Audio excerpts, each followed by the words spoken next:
Wow. Great.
Keep a good cup of coffee. Totally.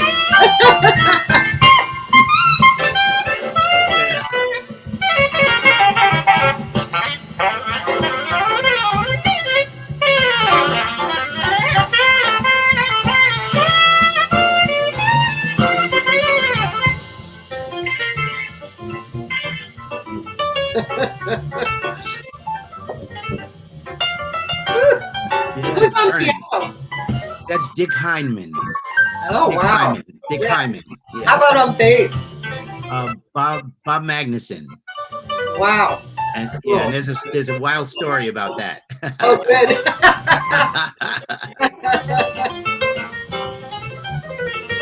And also on the date was Bruce Foreman on guitar. Oh, jeez. Yeah, you know Bruce. Yeah, yeah.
Oh, I heard that.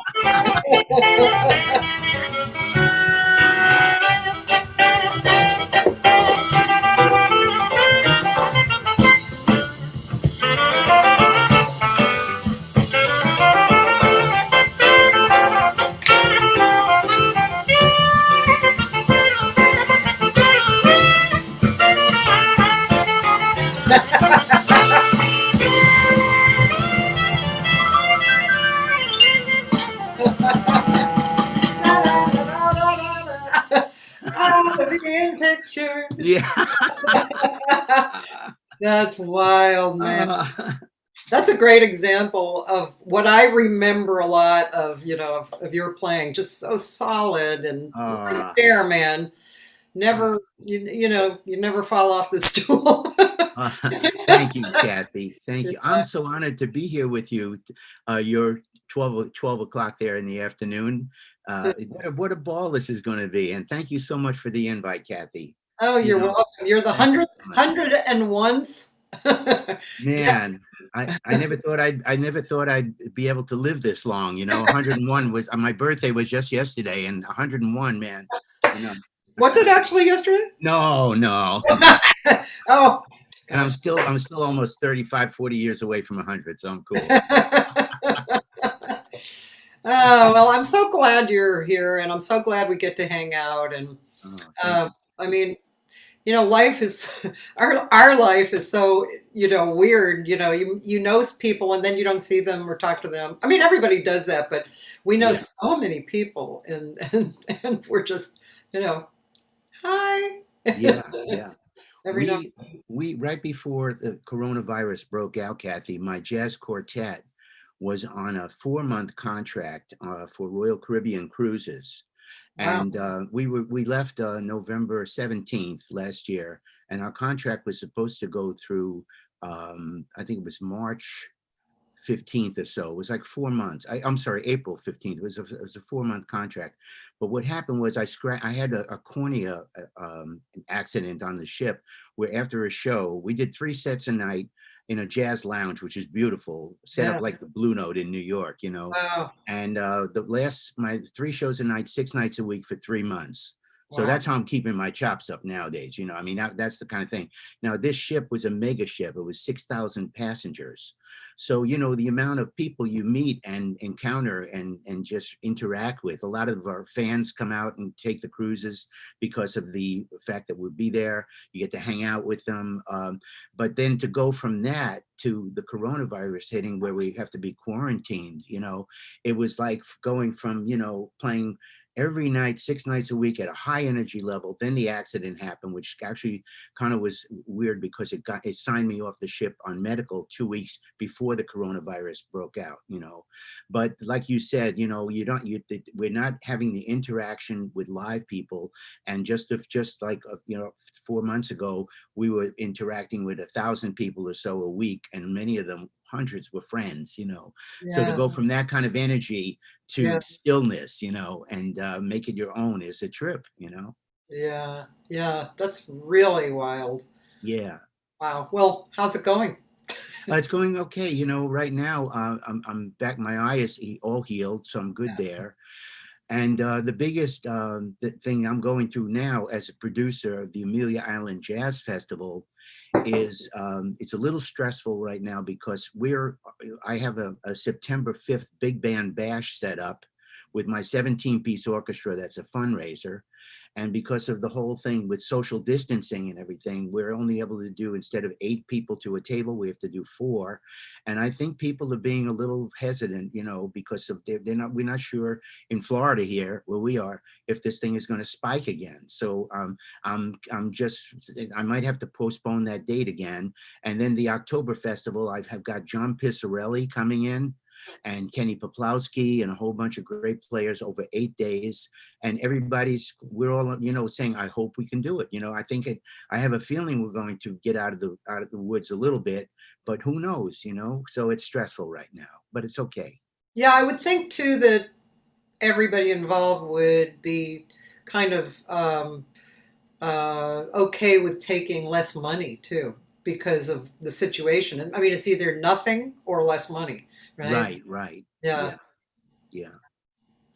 Yeah. Wow. We're all in the same boat. Yeah. So, Yeah. but as you know, I'm dealing with sometimes I'm not always dealing with the artists who are really close. Like Kenny Poplawski and I have played together for 30 years, on Yeah. and off. Yeah. John Pizzarelli, I don't know that well, but he's really a great guy. I know that. And but I'm dealing with his agents and managers. So there's a lot of the people involved. That's all. Yeah. Yeah. Yeah. But that's the business. I mean, Yeah. that that's the stuff that years ago when you and I worked together and knew each other in my LA days, like at the Cellar Theater, that was the same kind of thing I was dealing with then. I remember Freddie Hubbard saying, "Okay, Les, I got to play a Monday night, but I need $2,000." I say, "Man, the building doesn't cost that much, man."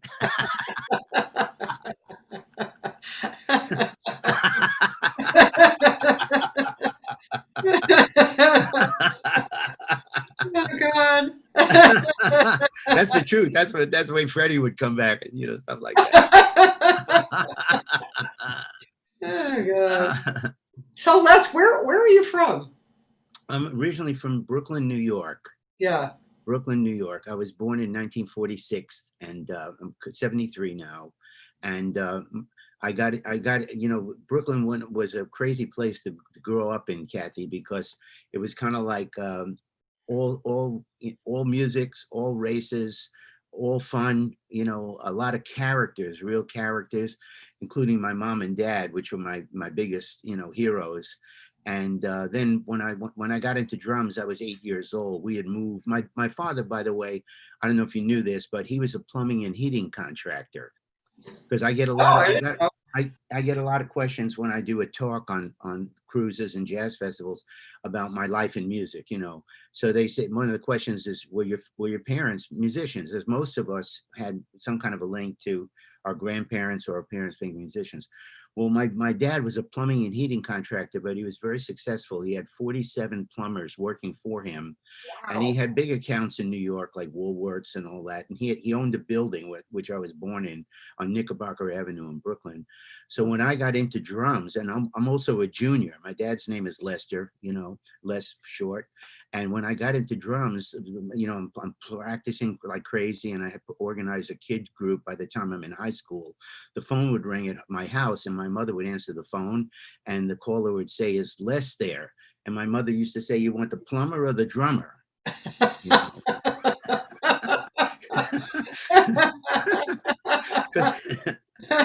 Because we're both there, and then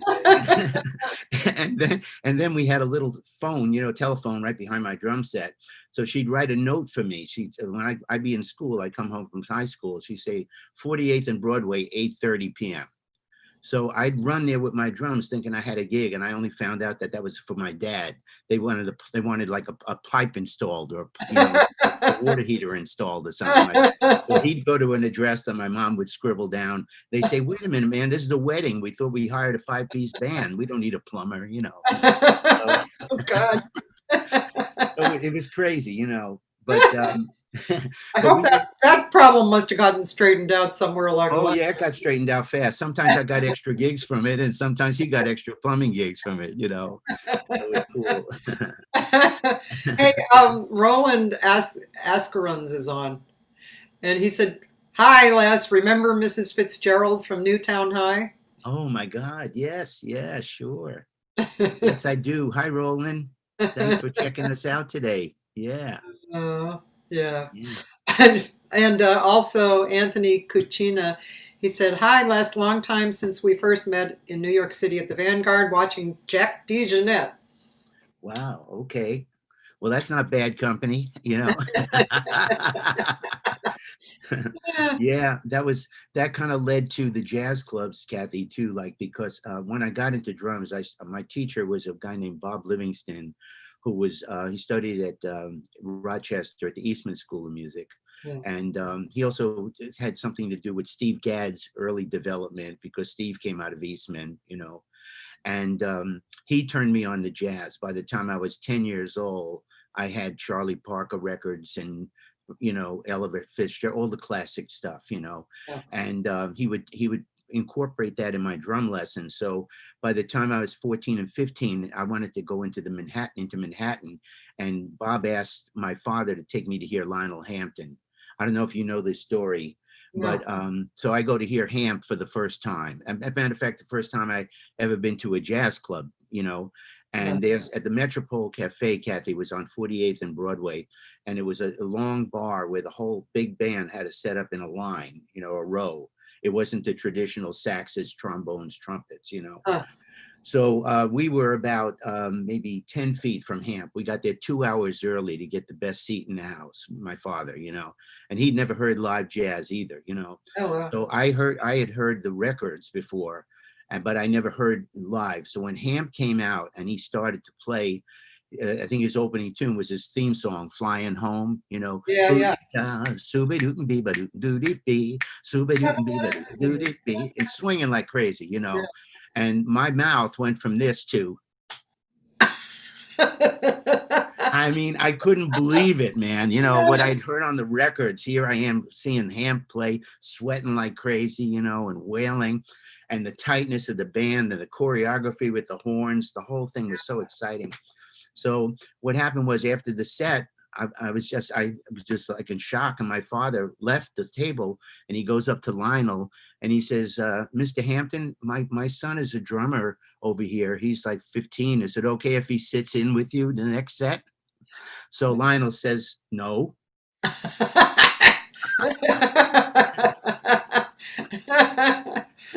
I wouldn't let anybody sit in with my band unless it's, the biggest guys, So he comes back to the table and he says to me, I said to him, I said, Dad, what'd you do? What'd you go up to Mr. Hampton for? He says, I just went up. I thought he would let you play. I said, man, that's Lionel Hampton. He's not going to let anybody play. He said, I know. That's what he said. So now Lionel knows at least I'm a drummer, So the next set comes on and I'm scatting all the riffs that he's playing. I knew most of the tunes and he's checking it out. So after that break, my father goes back up to him and he says, Hamp, if there's any way you can let the kid play, please do. And if you do, I'll buy the whole 17-piece big band a drink, the whole 17-piece big band. Besides being a plumber, he was also a politician.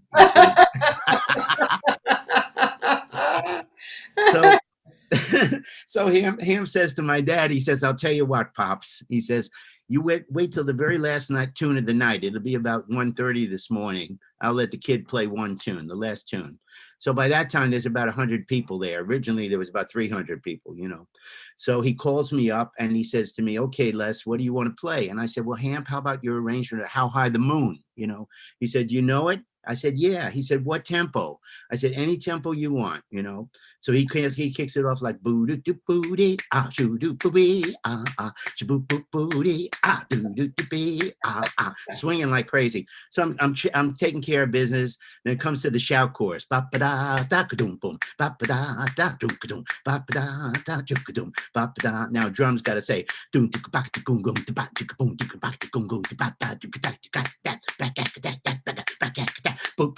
back we're back into the shout, Right. So we finish the tune. I take my bow. I go back to the table, and my dad leaves again to go over to Hamp.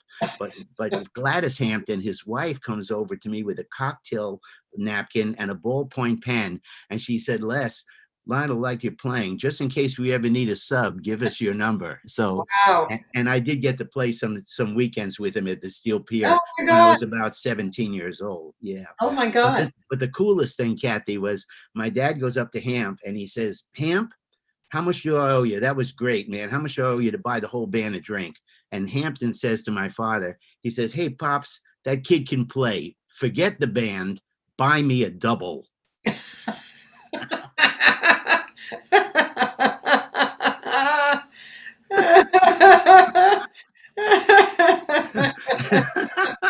And that was like the biggest thumbs up, man, that I could ever get in my life. I couldn't sleep for 2 weeks, Sure. Geez, I can't imagine how electrified you must have been, especially, well, during it, but then after, like you must have like almost fainted. Absolutely, Cathy. Yeah. And the cool thing was I found out so early that he was one of the first real legends, that I had met.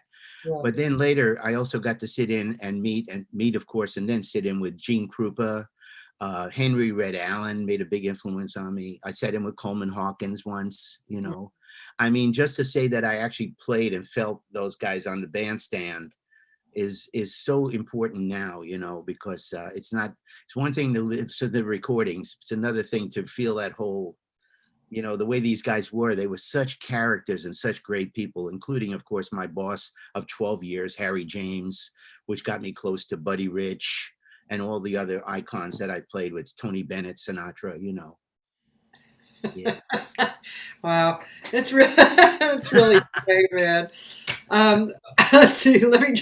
There's a few comments here too, so let me not pass them up too much. Somebody said hi, George Andrus. Oh yeah, he's a drum student of mine, Cathy, from Orange County. Oh. He studied with me at the Cellar because the Cellar Theater. You were at the Cellar, right? Well, let's definitely talk about the we have Cellar. to, yeah.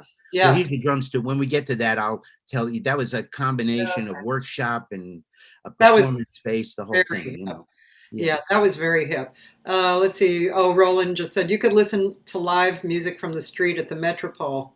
That's right. Yeah. Uh-huh. Oh, so there's a bunch of people on, but so Yeah, let's talk about, well, when did you move to LA? And that's the Cellar was a place that that Les created that was part school and part performance center. And you know, that was, I have to say, I haven't thought of this exactly before, but now when I'm talking about it, I have to say it was inspirational to me. Like to for my you know, my later creating things, you know, creating situations. I think that was actually inspirational to me. I really do. Wow, that means so much to me, Kathy. That means so much to me. Um, well, I'll tell you how that all happened. Before I left New York, I did an album there in 1969 called Spectrum, and it was kind of, see, like what happened with my career. I should just bring you up to date with that. After the Lionel Hampton experience, I was still in school, but I put a group together in 1967 with Randy Brecker, who had just come to New York, and a saxophone player, great saxophone player who's not with us anymore, named Arnie Lawrence. Arnie played with Chico Hamilton and Doc Severinsen and many, many great players. The bass player was Bill Takis, who played a lot with Bob DeRoe, Bill Takis, and Yeah, I remember the the name. piano player was either Norman Simmons, who played a lot with Yeah, Carmen McRae, he was right. her musical director, or another piano player named Danny Sandage. So after I got a reputation for sitting in with Lionel and Gene and all these people, Joe Glazier, the agent, signed me to a contract. But he told me, he says, you really have to put the best band you can together, and we're going to start off by getting you TV shows. So I did the Mike Douglas show, and Mike liked what I did. At one point, I gave Rosemary Clooney a drum lesson on the Mike Douglas show. Oh God, that must have been great. And I got to tell you, rhythmically, of course, Rosie is incredible, but she couldn't play even like this. She couldn't get that, you know. But yet she swings her ass off. Yeah, I mean, yeah, yeah, it's like, but right. she just didn't have the coordination, the four-way thing that you need to try drums. So Yeah. we did a little bit to teach her how to play, and it went well. So after with that band, 1967, and then I started to get calls to do other acts, and one of the acts that offered me a really good deal was Wayne Newton, and Wayne was in Vegas, so I flew out after I did the Spectrum album in '69 to join him at the Frontier. Now that was the first time I've been close to LA, playing in Vegas, and a lot of the guys on the band were from LA, and then from the Wayne Newton experience, I got the call to go with Harry James, and his band was based in Encino. That's where his office was. So then I Oh, said, okay, yeah, I've got to right. move to LA because I can't keep flying back and forth. All Harry's tours originated from LA, and a lot of them were bus tours, or we'd fly to Chicago or fly to New York and do a bus all the way cross country. We averaged, by the way, 301 nighters a Yeah. year in a Greyhound bus when we were working at the top, 300 a year, one nighters. Yeah. When So you were working at the top. when Harry was at the hottest of his Wow. in the Oh my 70s, God. yeah, we Yeah, would do 301 nighters a year. And then some of them would be location, like Disneyland out in Anaheim would be a week's. yeah, We could be there. We do 3 weeks a yeah. year or more at the Frontier Hotel in Vegas or Caesars, one of the clubs. But so that's when I moved to LA. And the guy that got me in the union in LA was the great alto saxophone player Marshall Royal from the Basie Band, Oh, really? you know, Yeah, yeah. because I had an offer from George Rhodes, who was Sammy Davis Jr.'s conductor, to join his band and replace Ed Thigpen at the Coconut Grove. We're freezing up a little bit, Oh, but I, we will continue, I'm sure. Any moment now. okay. Are we okay? He's frozen on yours too. Oh, Okay. you froze for a little while. Okay. Am I okay now? I think for right now, yes.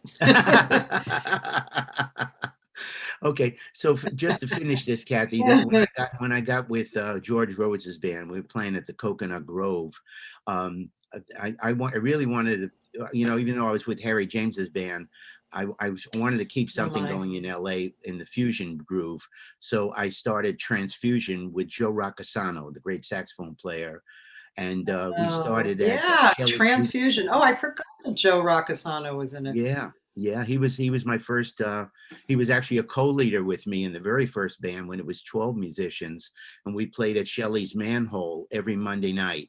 Shelley gave me the opportunity to showcase the band there, and that was phenomenal. And then I got signed by another LA manager named Walter Scott, and they were booking Lou Rawls.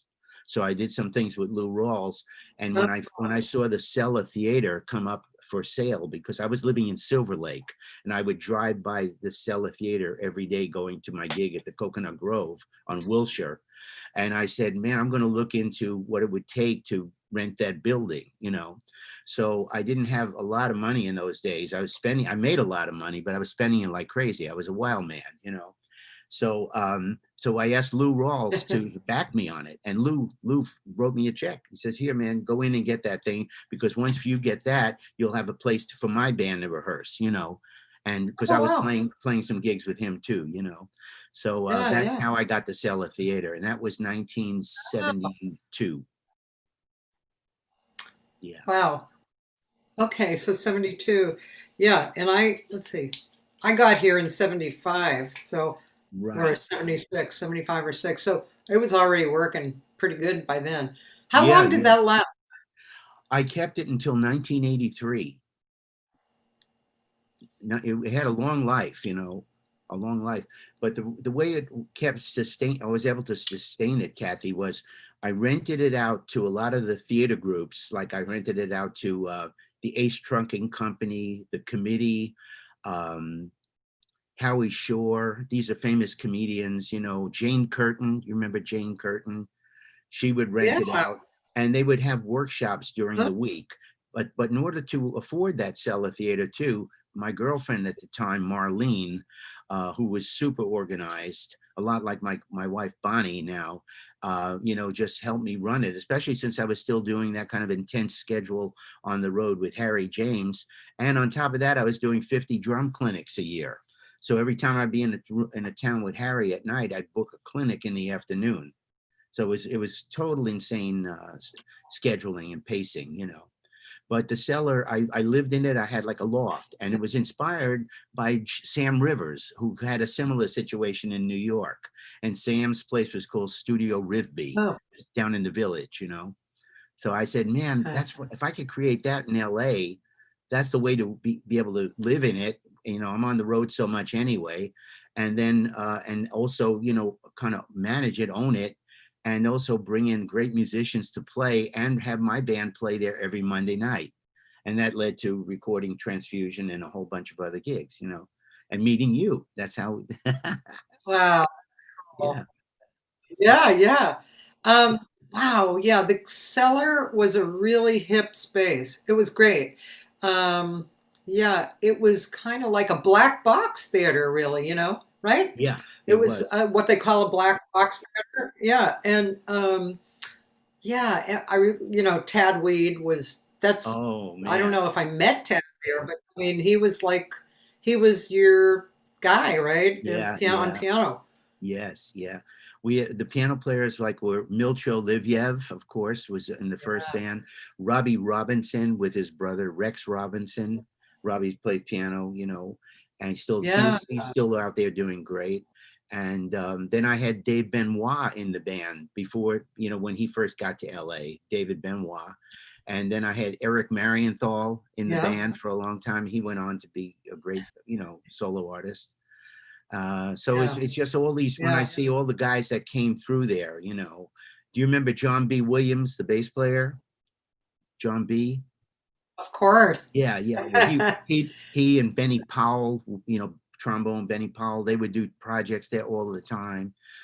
Louis Belson would do clinics there with me all the time. We had fun. It was just so great. Yeah. Oh, yeah. God, Louis Belson was such a sweetheart, wasn't he? Oh, he was the best. Um, God. I've got his last set, Cathy, which was a Remo, what they call a Remo Leggero kit. It's set up right here in my studio. He gave me his last set. So I was the very last set Louis played on is right Oh here in man. my house. Right here in my house. Yeah. Oh God. Yeah, he was such a sweetheart. I never quite got the relationship between him and Pearl Bailey. It was like because Pearl was such a, you know, mofo, man, in her Yeah. personality, right? And he Yeah. was such a sweetheart, he was Yeah. so gentle and nice. Yeah. Yeah. Uh, yeah, Yeah, yeah. I pretty mean that, funny.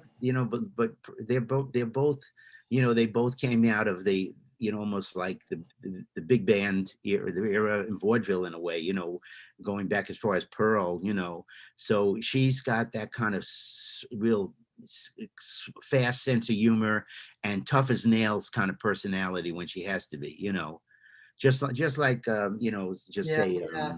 Dinah Um, Washington. They're like they can be tougher than any guy. exactly. Um, let's see. I wanted you said you had a story about the Richie Cole track that we heard in the very beginning. Yes, yes. Well, Kathy, first of all, we just lost Richie about 2 weeks ago, 3 weeks ago or so. And Yeah, yeah, so yeah. I wanted to really play that for him today.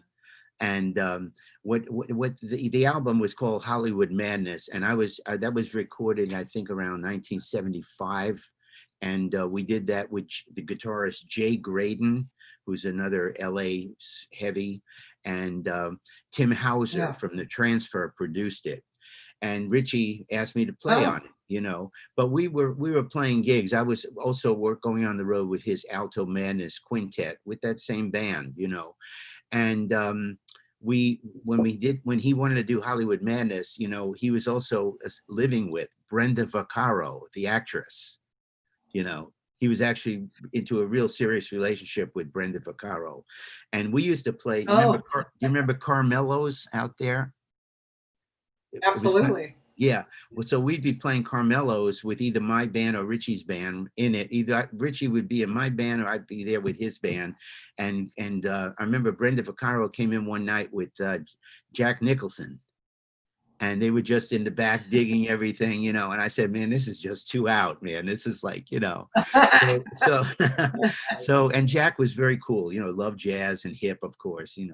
So Yeah, that yeah, but that album was like the first time I got to play with the Manhattan Transfer, because they're on it. And then Eddie Jefferson, that's a whole other story. I traveled with Richie with Eddie, and I consider him to be one of the hardest swinging bebop singers ever, having played with him yeah, behind him. yeah, And we did that album, and I came up with the arrangement on High Fly, which is by Randy Weston. And I said to yeah. Richie, I want to do this as a samba, because everybody was playing it like boo boo dee dee, like there. I said boo doo bee doo Yeah, yeah. bee, shoot boo bee doo bee doo ba ba dee doo down down, shop boo bee doo bee, something. So that's what we did on the record. Yeah, yeah. Did you want to play that one today? Oh, Because that's pretty cool, and yeah. you'll hear it. I'd You'll like to hear. play it, and also I'd like to suggest that you leave the meeting and connect with the link because Okay. our connection is a little funky. Um, Okay. just to see if that works. Are you Okay. okay on doing that Absolutely. Sure. without your production manager? I'm gonna try. You can always call me to tell me you're having a problem. But yeah, so first let me it's probably that same record, right? Yeah, it's That's correct, Hollywood right? Madness, and the And tune the tune is High let's Fly. see.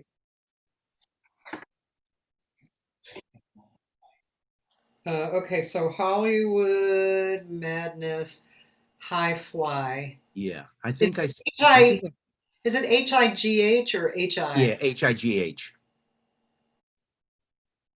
Okay, let's see. Hollywood Madness. Relaxing at Camarillo. I sing that, believe it or not. Oh, that's a great one. Yeah. Let's see. High Fly, Richie Cole. Pure Madness. Is that the one? No, well, it could be, but I did send it to you this morning, Kath, in a link. I don't know if you have that one. Oh, I got it. I got it. I got it. I got it. Okay. Yeah. Okay, so now if you can, Yeah, I'll get out and I'll come back in. yeah, let's try that. Okay. I'll see you in a bit. Everybody enjoy High Fly. Okay. You know how to get out? Yeah, I'm just going to leave the meeting. You go to end. Yeah, that's I have right. to, Yeah. yeah. Okay, and I am skipping the ads here. Skipping the ads, and here we go.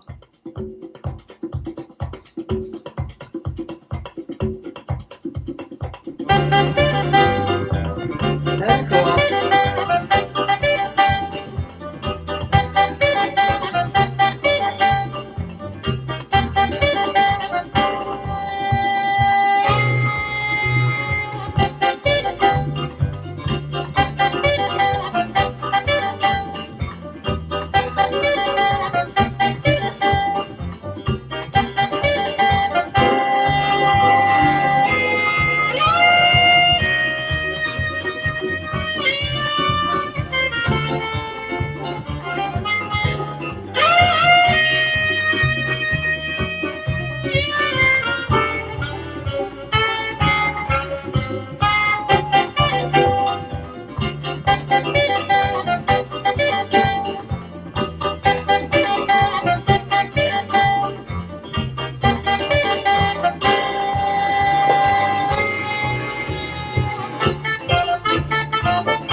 I'm back, Cathy.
Yeah.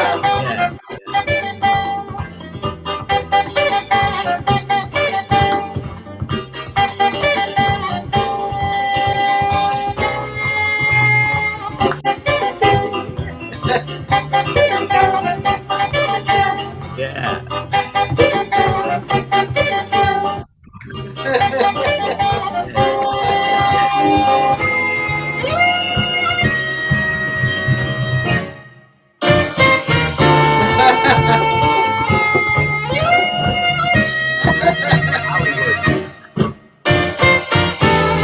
Hollywood.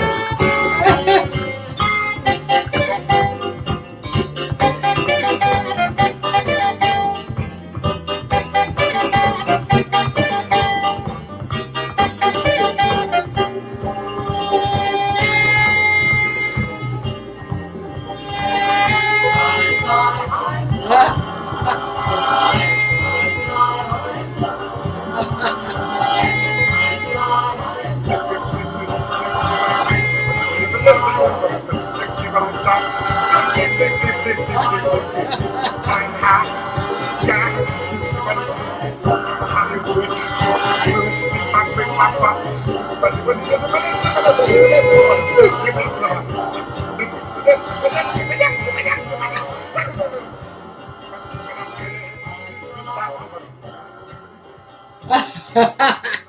Little Eddie Jefferson there on the end. Wow, Yeah, that that's was it. great. That would have been a great arrangement. And it Oh. also said Marshall Hawkins.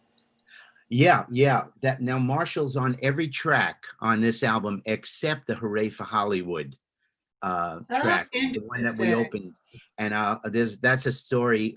What happened was by the time at the end of the session, we were trying to do this whole album, Kathy, in one night. Those are the days the whole album, Yeah, 'cause we were a road band, So we started yeah. around 5 o'clock at night, I remember, and we went till about 3 or 4 in the morning.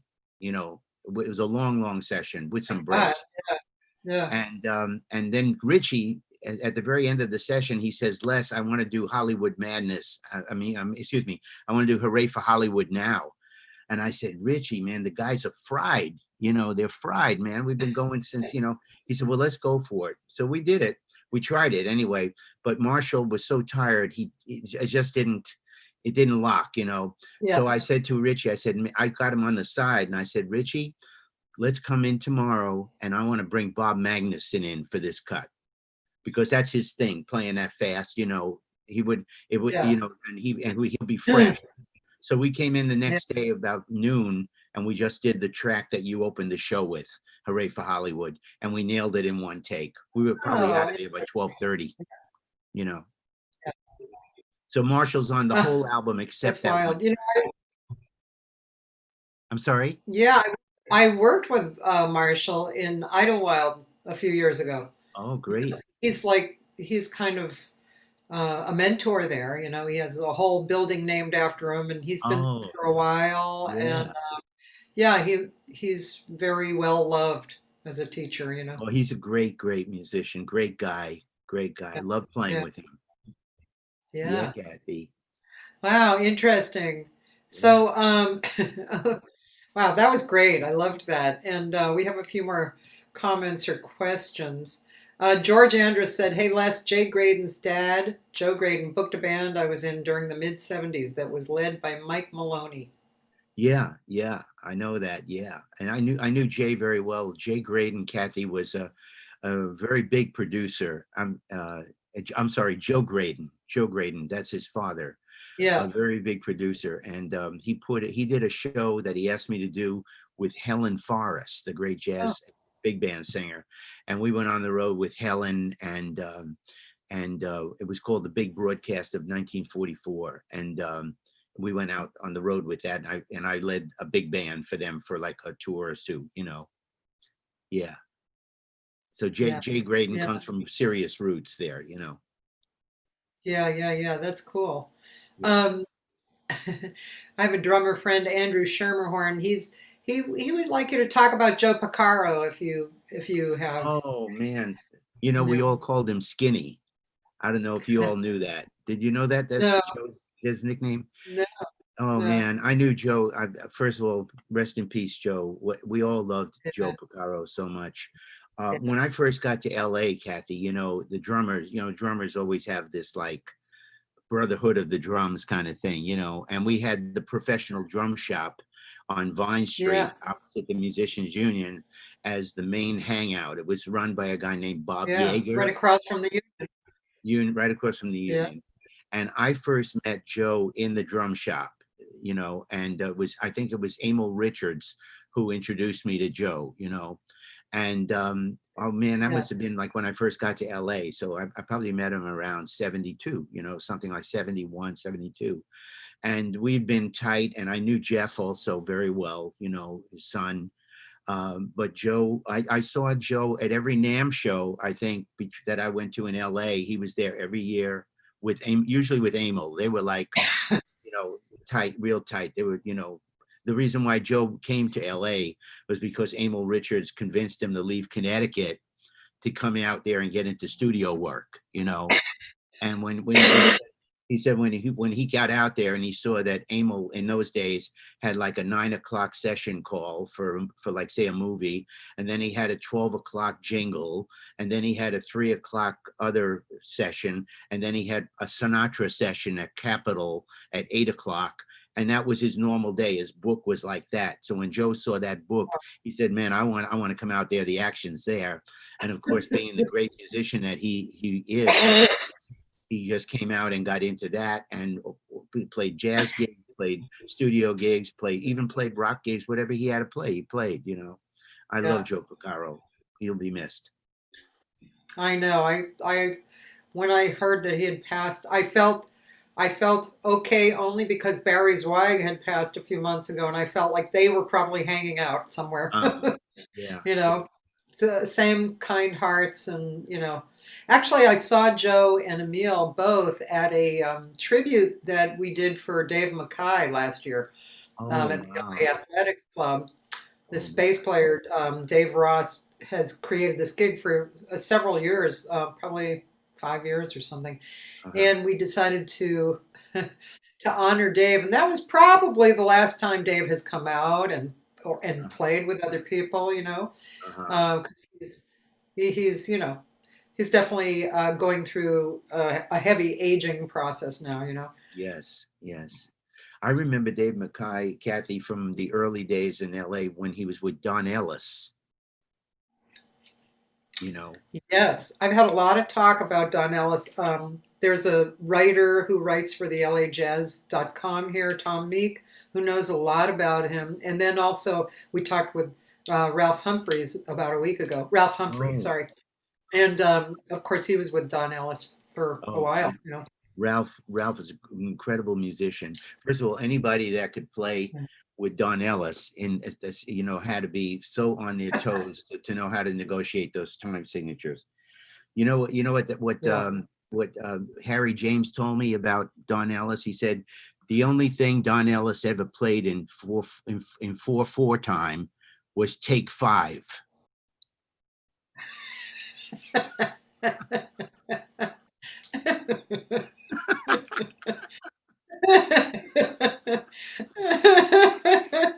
Oh God. Tell us about Harry James. Oh my God. You'll have to do 4 shows on that, I'll tell you. Well, well, Harry, I was so honored, Kathy, to be able to, follow drummers like Buddy Rich, Sonny Payne. Can you imagine?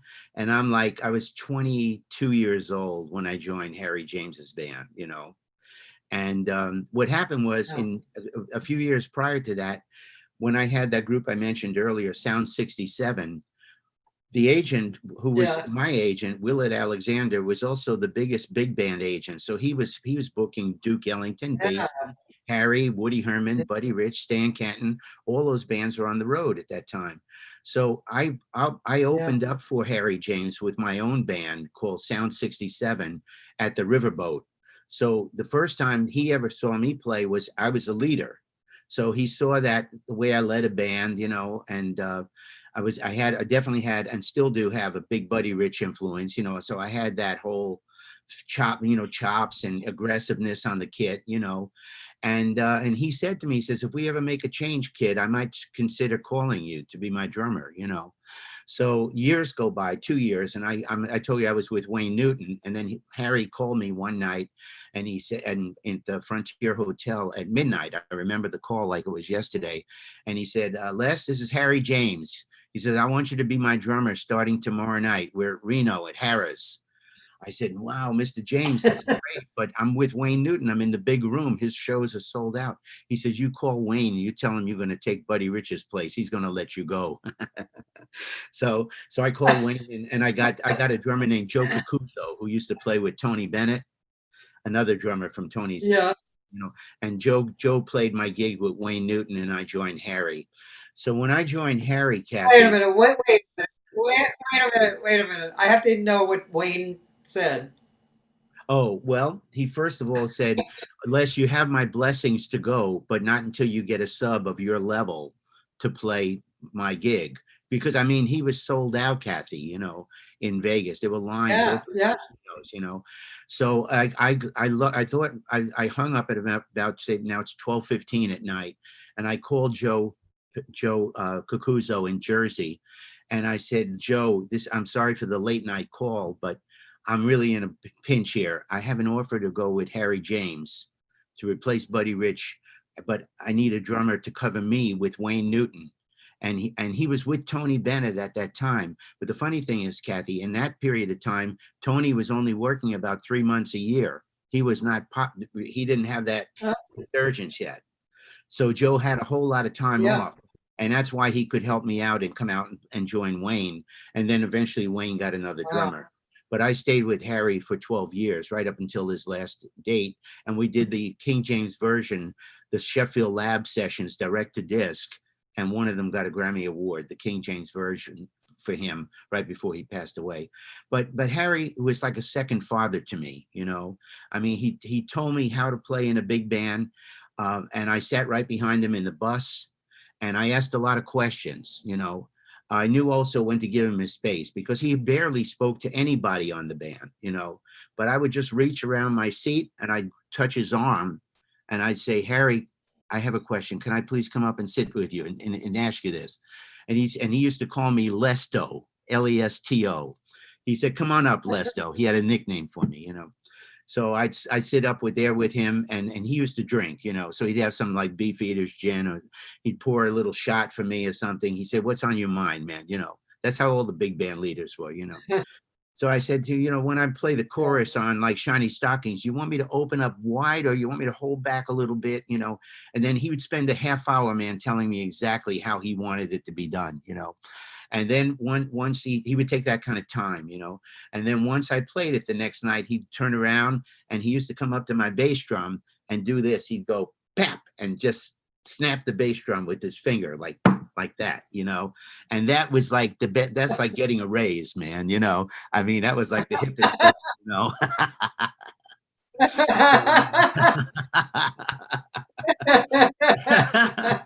So, and then I stayed with him. There's so many stories, Cathy. There's so many stories with Harry, but nothing but love and great memories. And oh man, I just can't.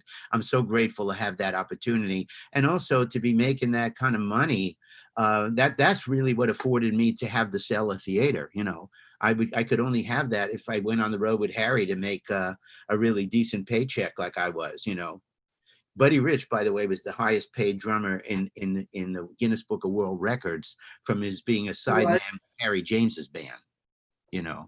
So I'm not going to tell you the figures, but I can tell you that he really treated the drummer right. And the drummer was featured. He taught me how to dress. He said, man, you're featured, man. Go out and get a whole bunch of new suits, come into the gig looking sharp every night. You dress differently from the band. And a lot of gigs, he put my name on the marquee, featuring Les DeMerle on drums. I mean, you can't beat that. And I'm in my 20s. That's where all the endorsements start to come in, like Zildjian, Slingerland, Pearl, all that, So nothing but. Sorry, hold on one moment. We go over to Denise's. Okay. So wow, that's amazing. Yeah. God, I mean, it's just with Harry also, we got the tour, with Tony Bennett and Sarah Vaughan together. We got the tour with Mel Torme and Joe Williams together. So all these incredible artists that I got to back up because I was with Harry's band, including Frank Sinatra, none of that would have happened Yeah. if it hadn't been with Harry. Wow. And it's funny. Okay, so a guy like Harry James too. This is kind of a little side note, but so he was. I mean, he was known for his big band. Was he also known for his playing? Oh, absolutely. Absolutely. Harry was a jazz player. I mean, Norman Granz. Norman Granz used to Yeah, ask Harry to come out on those same tours with Bird and Flip Phillips and Roy Eldridge and Lester Young. I mean, he could play of that level, but he didn't like to. Well, first of all, he wanted to have a big band all the time. But even if he didn't like to play more than about three or four choruses. You know, he wasn't the kind of trumpet yeah, player that would like just say Freddie Hubbard or Clifford, that just stretch. So he was very, yeah. very strict on how he ran a band. So his sound though, if you listen to Harry play that album, the King James version, he does a blues on there by Thad Jones called More Splooty Please. You listen to him play the blues, you can hear Clifford. By the way, Clifford Brown was one of his favorite trumpet players. A lot of people think that Harry would only like the original guys like Louis Armstrong, but Harry listened Yeah. to Clifford. He listened to Wynton Marsalis and all the guys after. Well, he wanted to keep up, and you could hear that. He could hear. I mean, he'd play things that the whole band their jaws would drop. He had incredible technique, and time. His Yeah. time to play behind him, and the lock that we had from drums and trumpet. It was just magical. After doing it so long, it was like putting on a comfortable pair of shoes every night playing with him. It was just I learned so much and got to express myself so much through his band. Yeah, nothing but big love for Harry James. Yeah, that's really cool. Um, he actually didn't, I mean, he died kind of young. I mean, He, relatively young, he not did. super young. He did. He had leukemia, cancer, excuse me, of the lymph gland, cancer of the Oh, lymph gland, and it took him very quick. And he never stopped smoking either. He was a very heavy smoker, and he drank. Not I never once ever saw him drunk, never once. But he could consume alcohol like it would put four guys under the table.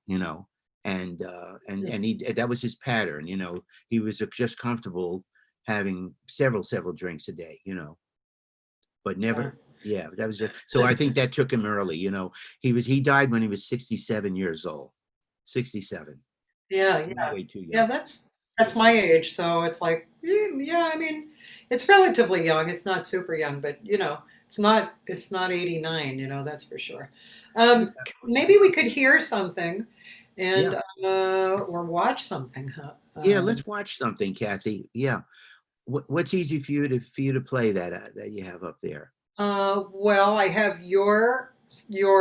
I have it right up here. The "Give Me That Wine." Oh, okay.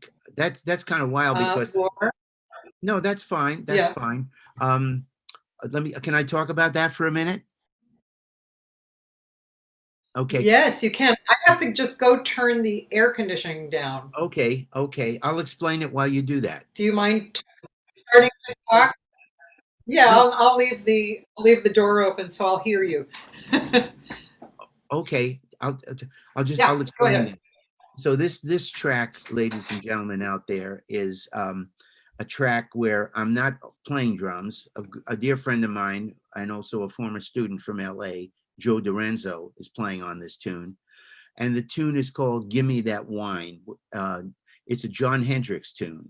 And it's something that I put in the repertoire at last year's Amelia Island Jazz Festival because I wanted to have something that was real upbeat and fun before we played with Delphio Marsalis, the great jazz trombonist from New Orleans. So on this particular tune, you'll not only hear my trio, which includes Mike Levine on the piano and Dennis Marks on the bass, and my friend Joe Dorenzo playing drums. But I'll be up front singing. So the tune is titled "Give Me That Wine," and I hope that we can play that for you in just a second. Okay, Cathy's not back yet, so I'll just keep telling you that if you wanted to know more about our Amelia Island Jazz Festival this year, it's scheduled from October 4th to October 11th on Amelia Island, Florida, which is at very close to Jacksonville. That's our closest airport. And I'm bringing in John Pizzarelli and Kenny Poplowski, a great Latin band called Trio Caliente, the University of North Florida Jazz Ensemble 2, directed by Dennis Marks, and a whole slew of great musicians, totaling 100. And also, my bands will feature my beautiful wife and vocalist Bonnie Eisel. So we hope to see you all at the Amelia Island Jazz Festival. Okay, Cathy, I did the setup. I told them all about it, so we're ready to roll. Thank you. Thanks. I also must admit I took the opportunity to hit the loo. Okay, so here we go. And I'm going to make this screen bigger. And less DeMerle. 1, 2, 1, 2, 3, ah.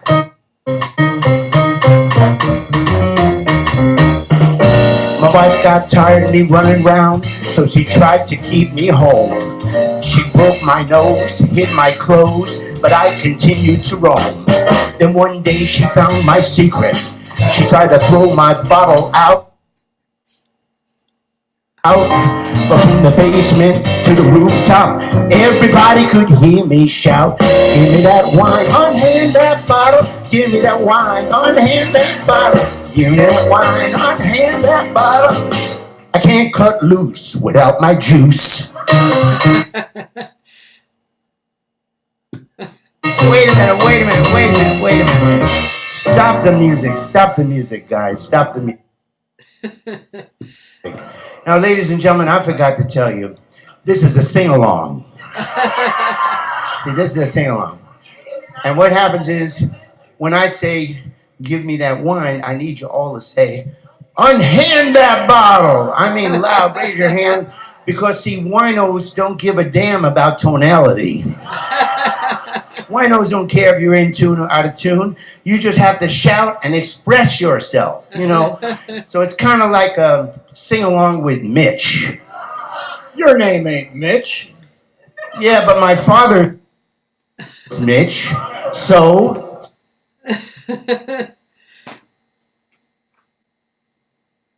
We're having some technical difficulties today. Sorry about that. Sing along with the son of a Mitch. Yep. 1, 2, 3, ah.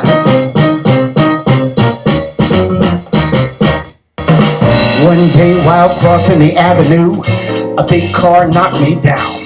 I was laid out on the pavement. People came from miles around. Well, the police went through my pockets before they took me to the funeral parlor. But when that cat went for that bottle jack, I jumped up and began to holler. Give me that wine, unhand that bottle. Give me that wine. Give me that wine. I can't get well without muscatel.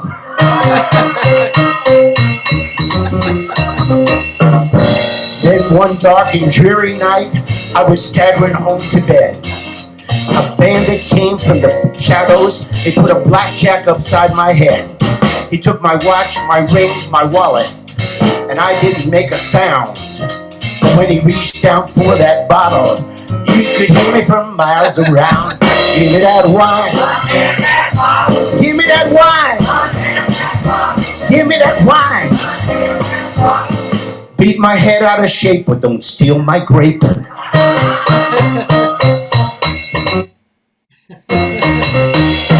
And one night, my house caught fire while I was outside taking a nap, and everything was burning with a pop, a crackle, and a snap. The fireman chopped my TV set. He tore my place apart. But when he lifted that axe to my bottle, well, I screamed with all my heart. Give me that wine. Give me that wine. Oh, yeah. Give me that wine. Beat my head out of shape, but baby, don't take that grape.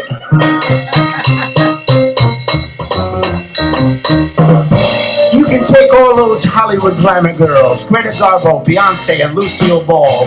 Take all those fine young ladies and line them up against that wall. You put a gigantic jug beside them, and then you ask me to take my choice? There be no doubt which one I chose the minute I raise my voice. Give me that wine! Give me that wine! Give me that wine! All those chicks are fine, but I dig my wine. Well, some folks like money, some like to dance and dine, but I'll be happy if you give me that wine. Let me ask you something, guys. Give me that wine. Yeah.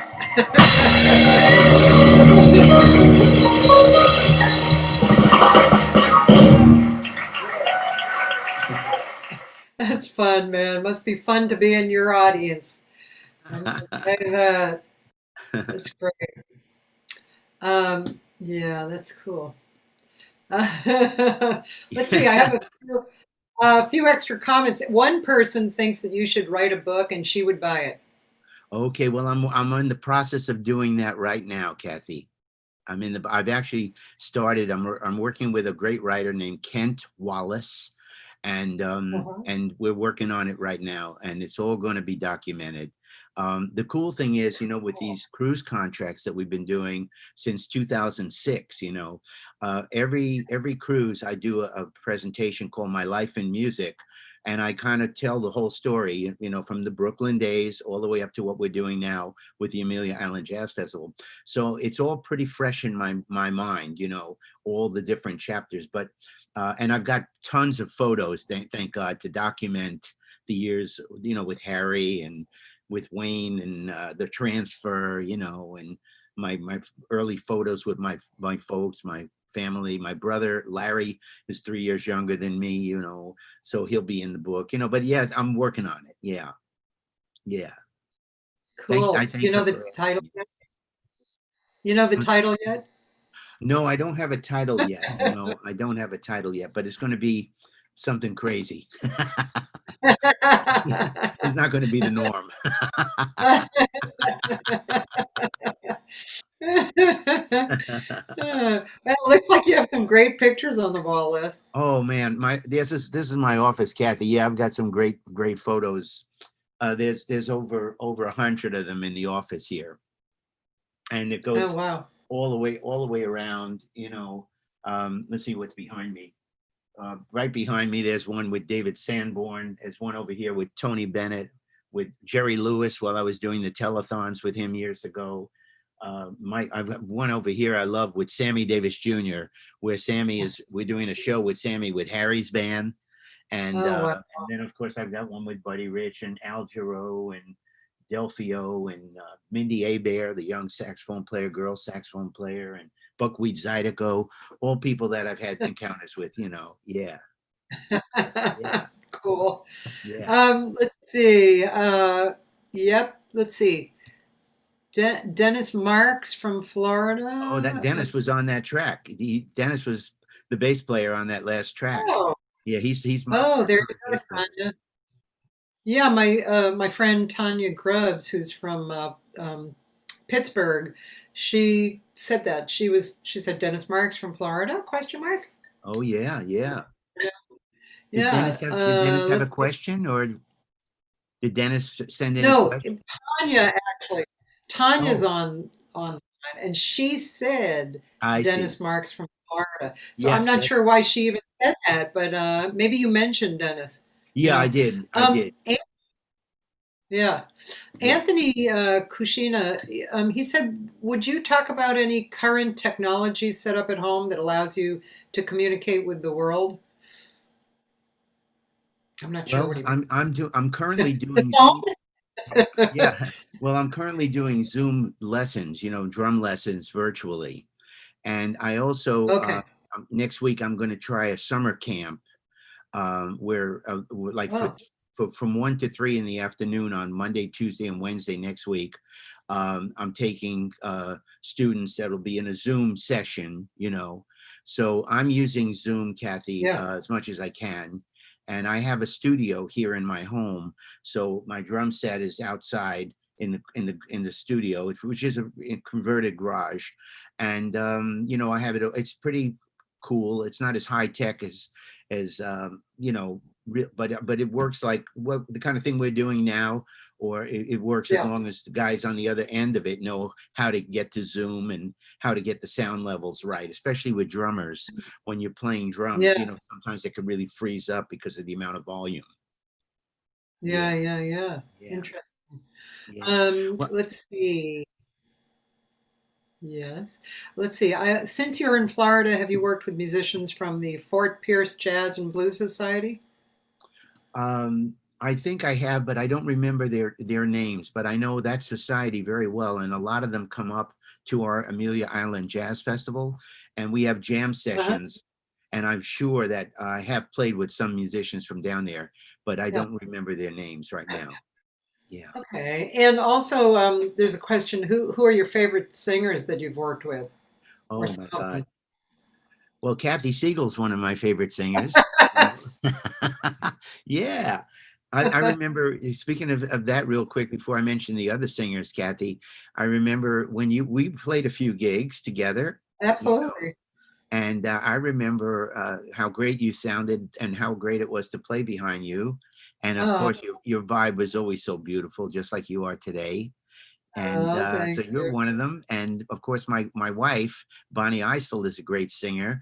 I'm hoping that maybe Yes. we could play that one cut of Bonnie doing that, Taking a Chance on Love, so everybody can see Yeah. what she does.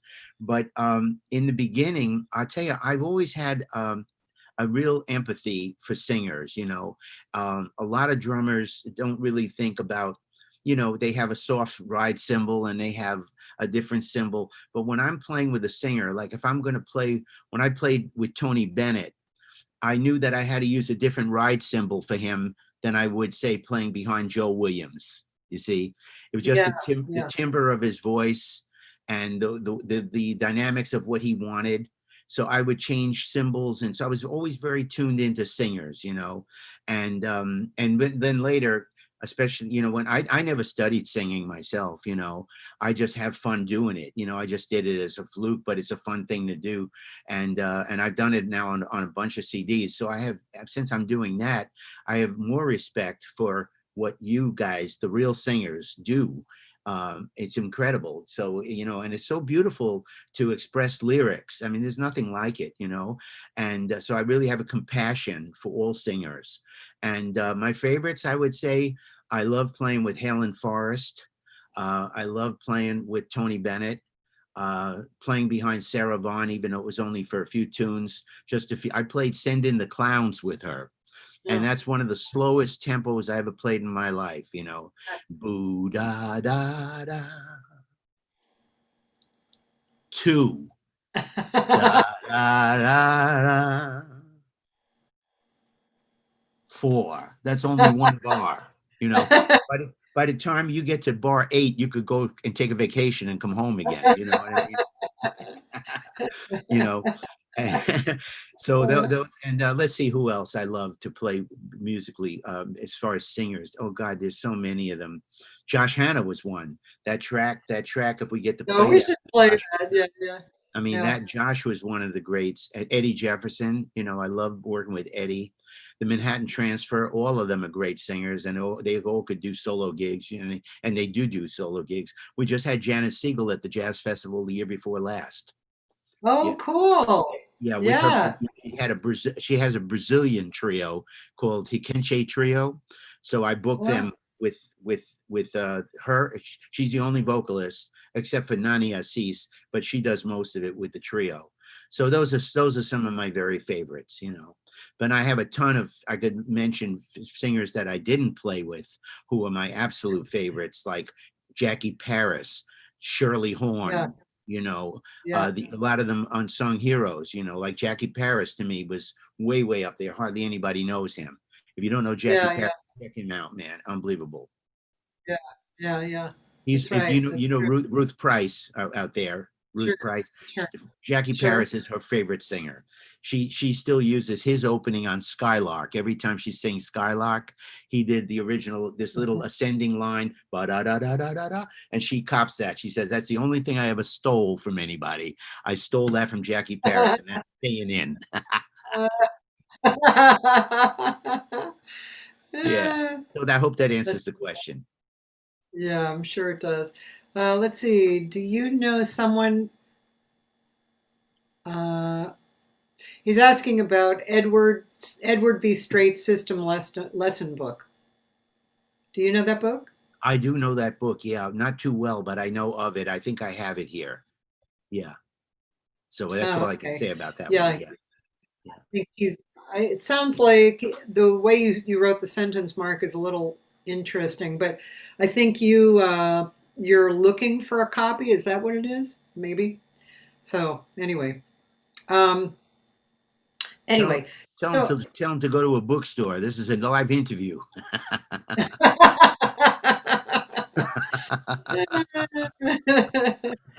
Oh. So when did Those you move to Florida, man? Well, before I got to Florida, Kathy, when I left LA in 1983, I went through Chicago first. That's how I met Bonnie. And I went back on the road with Wayne Newton. I'd given up the cellar by that year, and I was in Yeah, Chicago. And when I hooked up with Bonnie and we started to do, I first she auditioned for me, then I hired her, and then we fell in love and we got married in '88. But in the years prior to that, we started to work some Ritz-Carlton hotels, and where I would bring a like sort of a jazz format in, but also doing some crossover music too in those kind of gigs. And yeah. Bonnie worked when she came in the picture, and I had a steady singer again. I said, okay, and she looks great.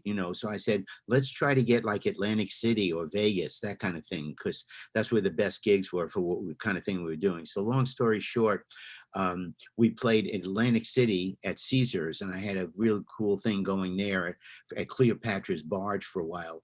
And then we were offered a hotel gig in Sanibel Island, and we went down to Sanibel in South Florida, and that was our first gigs in Florida. And then I asked Bonnie, we decided we wanted to get married there. I asked her to marry me there. So right during the gig on our off night, we got married in the same club we were working 6 nights a week. And then the Ritz-Carlton Hotel, we were getting articles in the paper in Naples. They offered us the house to play at the Ritz in Naples. So we were going back and forth between Chicago and Florida every year to do the high season, 3 months at a time. And then finally, that Ritz-Carlton general manager, a gentleman by the name of Michael Karsh, said, Les and Bonnie, we're going to open up a new hotel, a Ritz-Carlton, in Amelia Island, Florida, which is near Jacksonville. He says, on the way home to Chicago, we were driving, get off the freeway and go check out that area. And if you guys like it, I'll offer you the house band job. So that means we'd sign a contract for a year at a time to do as many nights as 6 nights a week in the lounge, and also have the corporate gigs too with bigger bands. And that's why we moved here, and we bought a home here from the from the food and beverage director who was in this house before we were. And that lasted till 9/11. When 9/11 happened, the budgets got cut, and then we had to say, okay, if we're going to be on Amelia Island, because there's not really a jazz scene here at all, we're going to have to bring it here. So we created yet another new opportunity with the Amelia Island Jazz Festival, and that hat lets me book the greatest musicians, bring in, we're a not-for-profit, so we give out scholarships every year to deserving high school musicians. And at the same time, I brought in everybody from David Sanborn, Ramsey Lewis, Mindy Abair, Spyro Gyra, Dave Benoit, last year, Delphio Marsalis, and that keeps me going. So we're here and we're pretty much planted here, but we look forward to getting on the road and doing cruises and coming home for the jazz festival. So I've been here to answer your question. I've been here since about since 91. Okay, 91. Yeah, it's been a while. We're here 30 years. Yeah. Oh, wow. So Well, Anthony is asking. He likes to ask this question from drummers. Are there any? Is there any, are there any things that you're working on these days to improve your playing? Constantly, constantly, yeah. I'm constantly working on right now. My latest kick is some New Orleans style drumming. I've delved into that a little bit and played a lot of it last year with Delphio Marsalis, but now I'm looking at a whole bunch of concepts to broaden that aspect of my playing, you know. And I Yeah. still, if he must be a drummer, right? That put in this. Yeah. Okay, so Yeah. so my ritual every day is to still go through stick control, the Ted Reed book. I do rebounds and accents. I do the molar system and all this stuff, and I do that as a warm up at least an hour every day before I get on the kit. All from the books. Morris Goldenberg, Modern School for Snare Drum book is another one. All of those I use. So when you get on the kit, what do you do? Well, on the kit, I like to have fun. You know, I work out rhythms instead of working on the things I would on a pad. Once my body's warmed up to play the drums, then I'll do these like New Orleans things, which definitely have to be on the kit. You know, and now I'm experimenting, Cathy, with the Pandera. That's something I never did before on my left. So it's almost like adding another snare drum to your arsenal of tricks, you know, and stuff like that, you know, just always keeping it going, you know. I've got 3 sets set up out in the garage. So depending if I want to play bebop, I go to one kit. If I want to go to a funk thing, I go to another kit, you know. If I do. So I'm a kid in a candy store here, you know. This is a lot of joy, man. You have a lot of joy. Yeah. Yeah, it's great. Andrew Schermerhorn, who's a drummer, he wants to know, do you have any favorite recordings of you playing Cherokee? The King James version is the one, the Harry James King James version that was done. The interesting thing about that, Cathy, these sessions were done at a church on right in Hollywood, right off of Hollywood Boulevard, on it's called Wiley Chapel. And Yeah. it was a big church. So, you know, the sound in the church, when you go like that, you hear wah, like that. A lot of it's like playing Carnegie Hall, you know, a lot of reverb. So the drums on my Yeah. solo on that Cherokee cut on Harry's album, the King James version, is my all-time favorite recording of me playing Cherokee. I've done it with other groups, mostly in a bebop situation, real fast. His version is boo dee doo wee da, you know, and so I get into that thing almost like traditional Gene Krupa, Buddy Rich with some Max Roach in there, Yeah. and it's a combination of all those styles.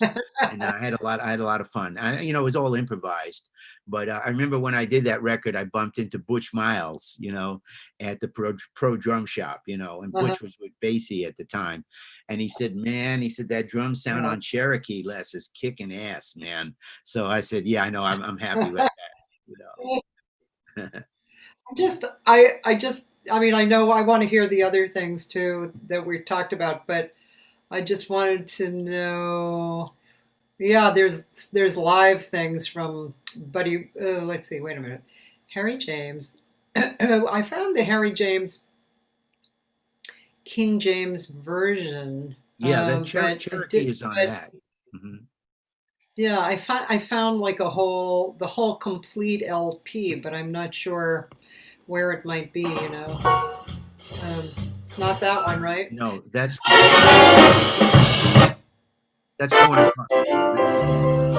Not that one. No. Too slow. I think it's the next one. No.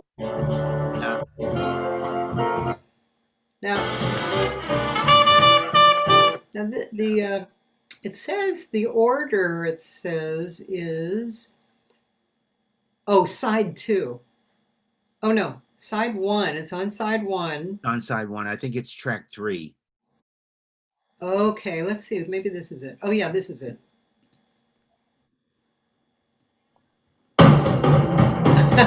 Oh yeah, that is so right as you described it. Yeah.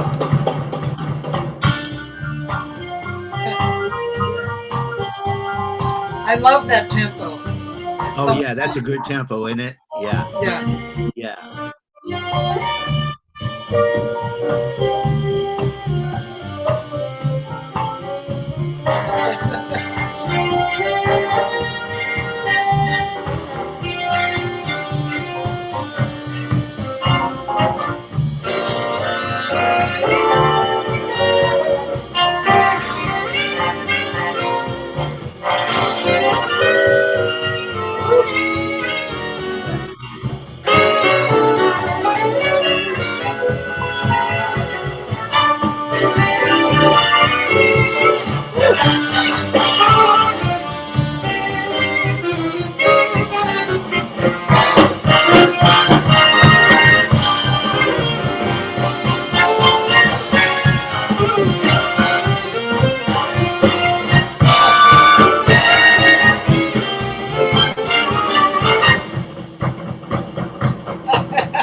Man, that was smoking. That's a I like blast. that tempo too.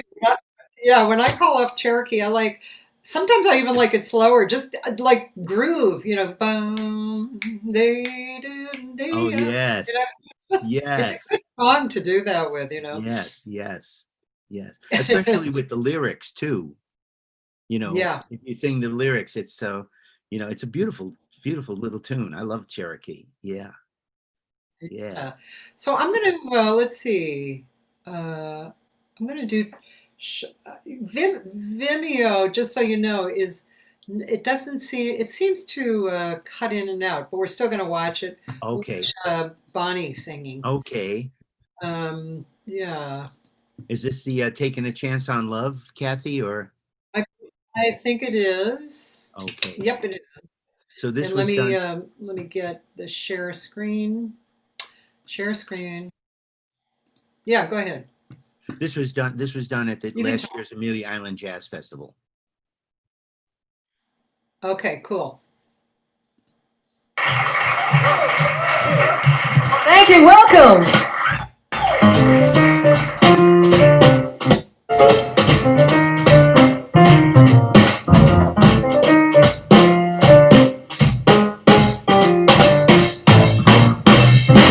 Here I go again.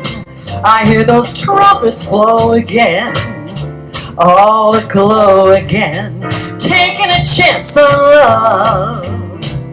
Here I slide again, about to take that ride again, starry-eyed again, taking a chance on love.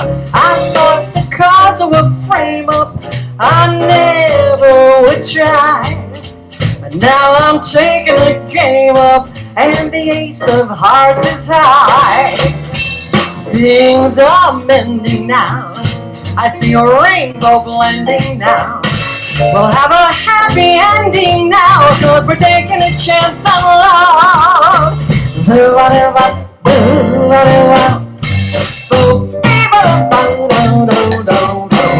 All aglow again, taking a chance on love.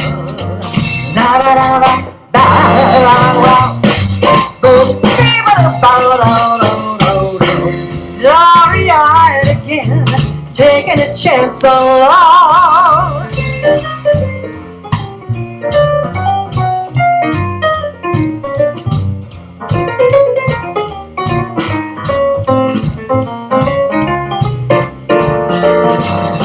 things up, down. Have a happy ending now, taking a chance along my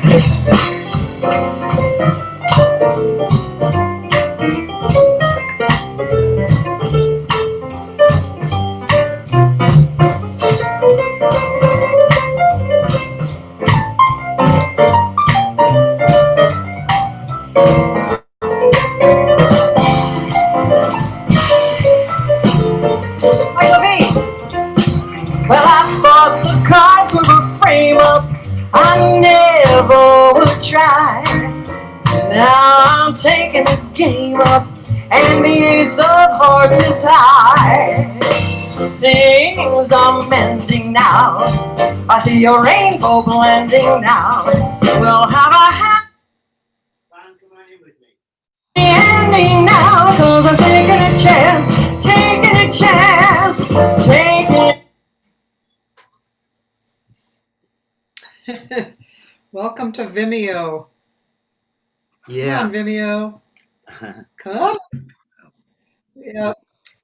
Vimeo, yeah. Anyway, we're going to stop because Vimeo is, yeah, it's just always, it always does something a little odd there. Hi, Bonnie. Yeah, Bonnie's right here, Cathy. Hi, Cathy. I'm going to get something to feel here. Stay there. Okay. That was swinging, girl. Thank you. Had a lot of fun doing that one. Yeah, we were doing it on the ship too. Did it freeze up on you, Cathy? Only at the end, right? Only at the end. Cool. All right. Yeah. Sometimes I found that Vimeo isn't as dependable as YouTube, you know? Yeah, yeah. Well, thank you for playing that. Thank you. Yeah. I wanted Bonnie to jump on it for a minute because Yeah. she was anxiously waiting in the wings, you know. Yeah, paying bills and things like this. CV, taking care of business. Got to keep doing that too these days. How are you feeling? How are you feeling these days? You know, with I'm this, feeling great. I miss singing a lot and just trying to keep in shape and keep it going. Les is practicing every day. I don't practice nearly as much as he does, but I'm trying to, I do a lot of exercising and stretches and crunches and weights and that sort of thing, just trying to keep my body together. But other than that, we're feeling fine. We've been really lucky to not have any issues with the virus yet. We were tested and we actually both came out negative, thank goodness. Oh, good. So we've got that's great. Wearing masks and keeping social distance and all those sorts of things. But boy, it's such a different situation now, not being able to see so many people. I see him a lot, which is a good thing. You know? I always say, you know, you really know if you like your mate right now or not. You know, really obvious. I bet a lot of divorces come out of this. You know. Well, besides that, Les always says, and I do too, when we work as crew members, we work in different ways on cruise ships as guest entertainers, or we have a really nice big cabin, sometimes with a veranda, and also when we work with our big band, also, you know, with a guest cabin. But when we work as crew members, like we did recently, and we have many times on several different cruise lines, we have a very tiny crew cabin with bunk beds usually. And hey, if you can't get along like that, I don't think you're going to get along at home. Yeah, right. And sometimes the crew rooms don't have windows, right? Oh, never. Well, the higher ups do. Very rarely. Depending on your status. Yeah. But the regular crew cabins, no, they're down in the dungeon so that they can sell the good ones, you know. But we've often had good luck because Les gives his talks and I help him with that, of course, and we do our big band nights once a cruise. We give these extras that aren't required or even asked for. Sometimes the captain and the rooms director will allow us to have a guest cabin for a cruise, or like if they have availability. Hasn't happened recently on Royal Caribbean, but it did on Celebrity a lot. So, you know, there are perks, and we just love to see the world and travel around and play music together with great players that we get to hire ourselves. So that's except for the big band, that's what's already on the ship. But so it's been a real transition from playing on land, but also a lot of wonderful adventures and activities that we got to do. But you do. You know, being a couple, Kathy, there's absolutely no way, that a couple that doesn't get along great can do one of these and be together that kind of time in a small area, Yeah, Yeah. yeah, And on yeah. the That's pretty intense work. I'm sorry. Yeah, right. Exactly. No, on the bandstand too. I remember some. Uh, I'll say their names because it's not the worst story in the world. But the May brothers. I don't know if you ever met them. I think they came after you, Les, here in LA. But there was several bass players amongst the brothers, and very smart guys. One was a piano player, and he was always the one who would attract the hotel gigs, and give us all work in Laguna Beach. That was where the whole thing kind of started. But I was on the stand with the bass player and the piano player, and they are arguing. Check this out. They're arguing like brothers, right? Like a brother argument about chords.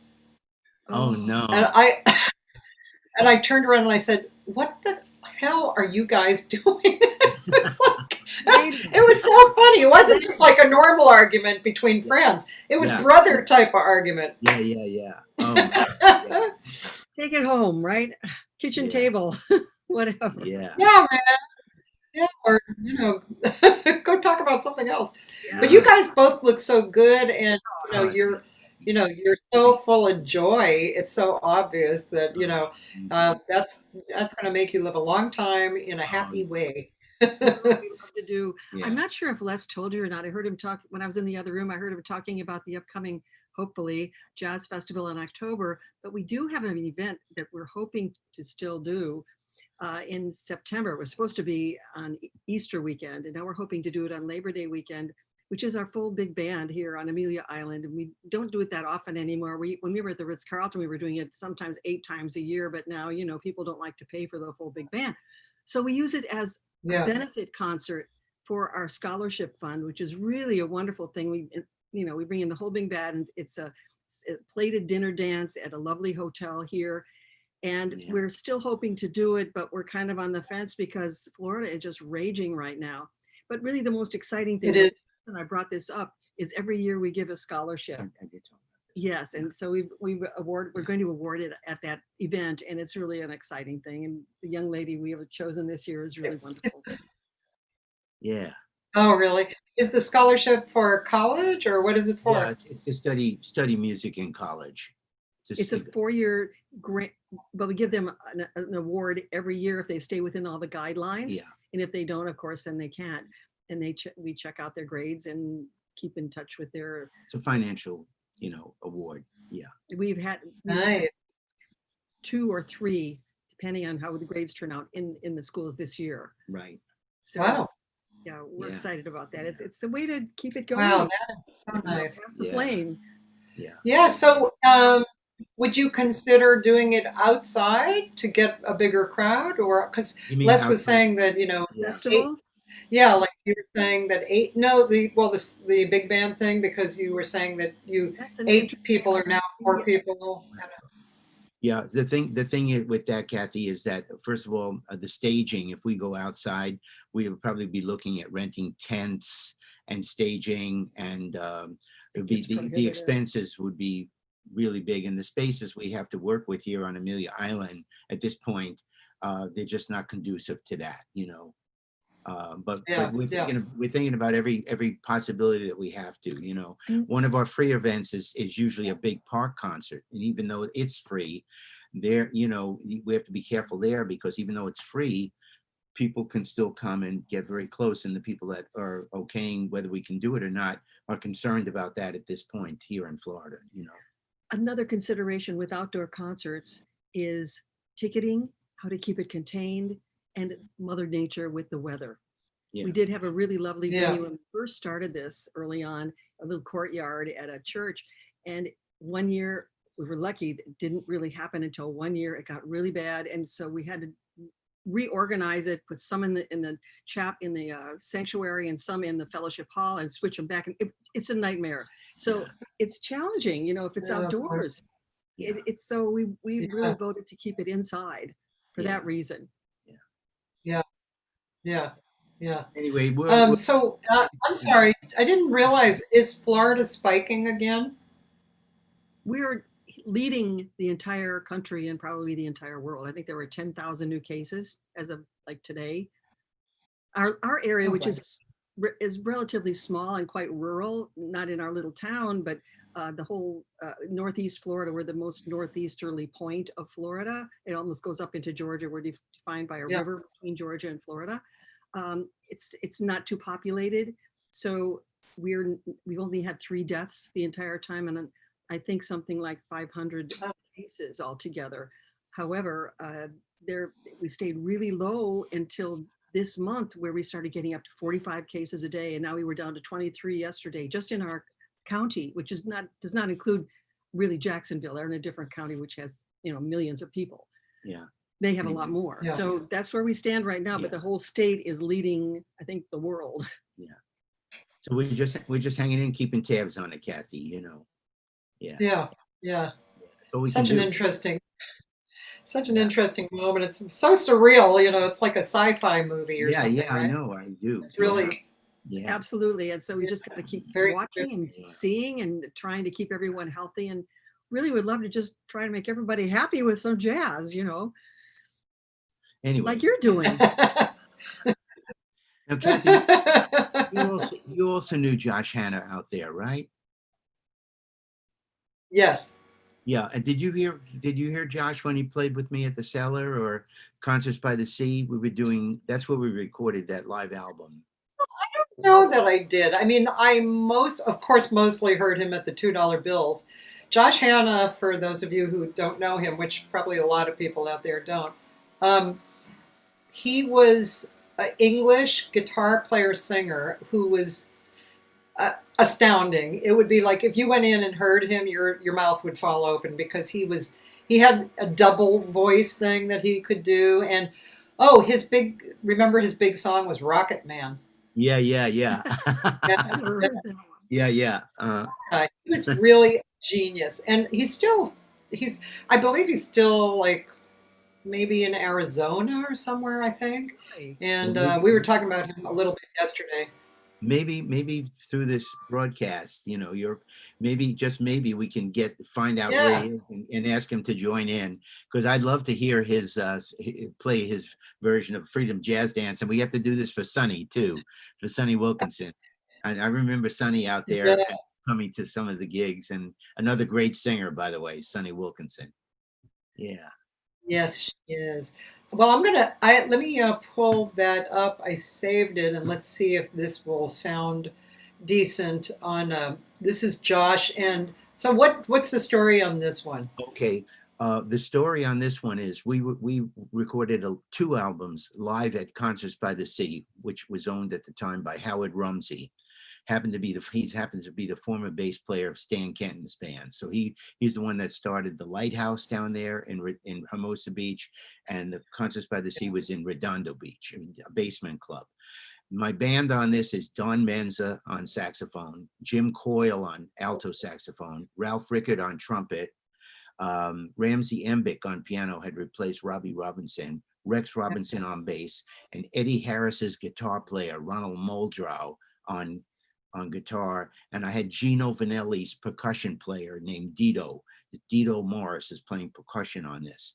And so when we got this arrangement from Roland Vasquez, who used to be a great drummer in LA. I think he's in New York now. He wrote Freedom Jazz Dance for me with a real heavy funk kind of thing going on. And I thought to myself, man, if we could get a singer to sing that line, and Cathy is a singer, this is not an easy tune to sing. The intervals are all over the place. No.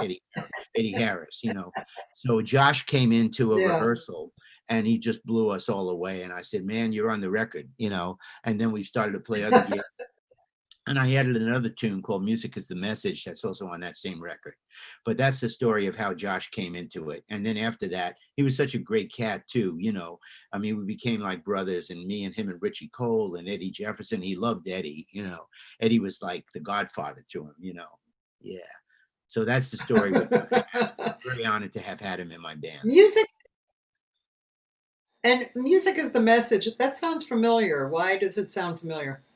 That's another song that we recorded. It was written by a vibe player named Brian Atkinson. You might know that name from the Oh yeah. Oh yeah. Yeah, he was my old friend, and he was writing a lot in those Right, days. right. So he wrote that and brought it to me at the Cellar Theater, and Yeah. we rehearsed it, and I said that's another. It's a great vocal, but I mean, that wouldn't have been the normal tune for just any vocalist. You had to have somebody. First of all, Transfusion, as you know, Kathy, was a really aggressive band. So you had to be strong. Yeah. You really had to be strong to be in front of Don Menza and all these guys that are like, Yeah. like that. And so Josh could match that power. I must tell you too that Bonnie did this with me on a drum video. We recorded it with her on a video after Josh had done it.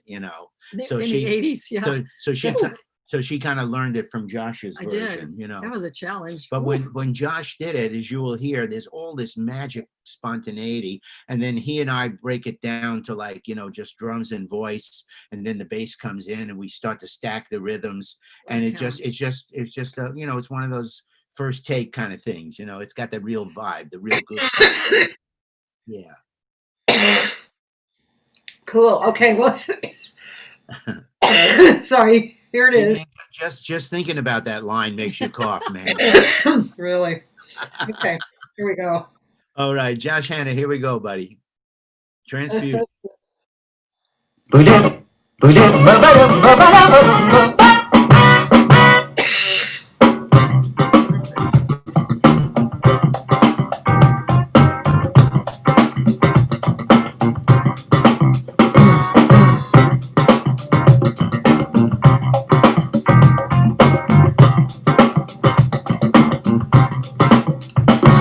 First you put your feet together, then you do a little walk. You dance around and then you have a little talk. You take her and you move her, now you're both getting down, and then you're strutting home together, double bumping all around. Yes! Now the tune is really funky and the band is out of sight. The song's composer Eddie Harris, say what night. He took it down, he moved it, and he grooved it, and he proved that he was feeling mighty free. He left no worry underneath. Yes!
Your turn.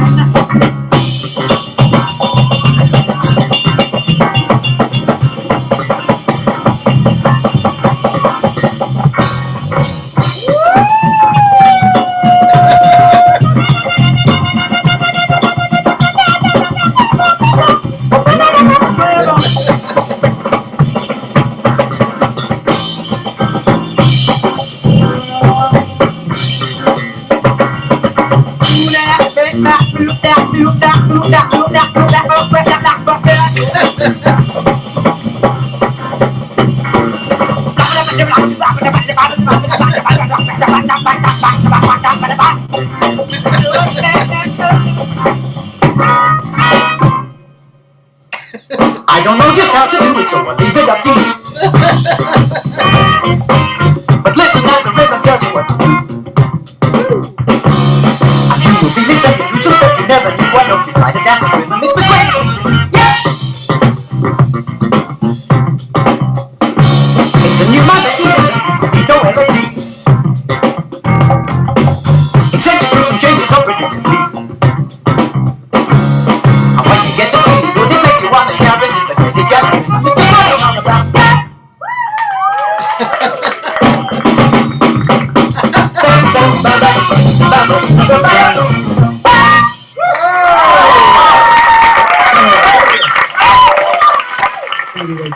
Oh wow.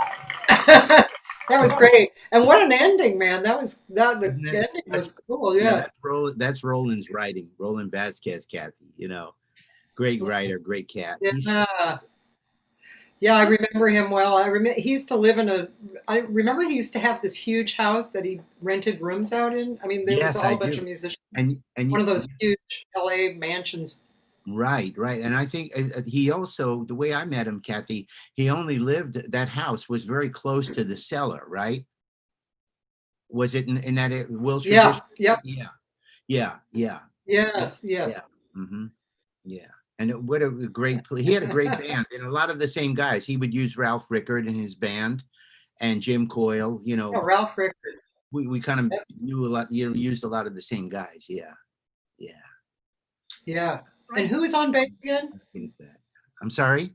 Sorry, who was Rex Robinson on bass? Oh, Rex Robinson. Some of these guys I haven't thought of for years. Rex Robinson, Ralph Rickard. Yeah, I just, boy. Yeah. It's like a long Robbie Robinson, Cathy, is still out there with Frankie Valli as his musical director. He's on that gig now since I left LA. So he's over 35 years or so with Frankie, Wow. Yeah. Talk about a long gig, man. Yeah. Yeah. Man. Yeah. So are you playing a lot of gigs now? I mean, when things are normal in LA, are you keeping a lot of things? I know I remember yesterday. I get your emails. Yeah. I know, I get yours too. It's great. It's one way to keep in touch, right? I'm not, I mean, it's definitely not like the old days, when we were working all the time. Right. And even, I have to say, probably even 5 or 6 years ago, I was working, I had a few gigs a week, always, like, 3 gigs a week at least. And then, well, last year I had a weird year because I was in the studio a lot. I was working on my project and I was producing several other people. So, but that was a very unusual year. That's the first time that ever happened, that I was, in the studio so much. And then teaching, and I'm still doing workshops. Well, I mean, I've been holding workshops for 20 years, right? So in the beginning 10 years, I did probably 8 to 10 workshops a month. Not just me, but I had visiting artists, right? Right. But I had a group of students who actually came to a lot of them, and the internet wasn't so laden with lessons, that I think people reached more, Yeah. Absolutely. And so now, I mean, it's the same, whatever I want to create happens. Right. You know what I mean? But otherwise, not many people call me and go, "Hey, Cathy, would you like to blah, blah, blah?" It's usually me going, "Well, I think it's time for a workshop or, Yeah, you know? yeah. And people tend to call me when they come into town. I guess I have a little rep for, creating concerts and workshops. Right. So, and even inviting people to stay at the house, so, Oh, that's so cool. um, Yeah. Well, yeah, so mostly that's, when you mentioned before, Kathy, about the cellar, when, and the impact that made on you a little bit, yeah, basically, I think, like I said, I told you, I was inspired to do that by Sam Rivers, the great saxophone player who had a loft in New York. And yeah. I thought, if I could do that, and I can afford it if I live in it. So when I did that and I had that space, then we created what it's like an organic thing. Things start to happen, and you are a queen of this. You get an idea, you follow your heart, and you make it happen. And I'm so proud of you for doing that all through the years. Amazing. Yeah. Thank you. And 100 of these. Yeah. Yeah. That's just It's so much one fun. part of it. Yeah. It's great. I just, I'm really enjoying it. I feel joy every day. I'm looking forward to who I'm talking to. It's, I mean, I haven't really had one person who I was like, oh boy, I wish I hadn't invited them. you know, Everybody has a story, everybody Yeah. has, I mean, and of course it extends beyond us and beyond music. Everybody has a story, right? I mean, actually one of the people who sat in for somebody who couldn't do it, I think I asked Steve Hofstetter to do it, but he didn't have the technology together. So I had my husband, I was interviewed my husband, but he was a lighting board operator on the Tonight Show for 20 years. Wow.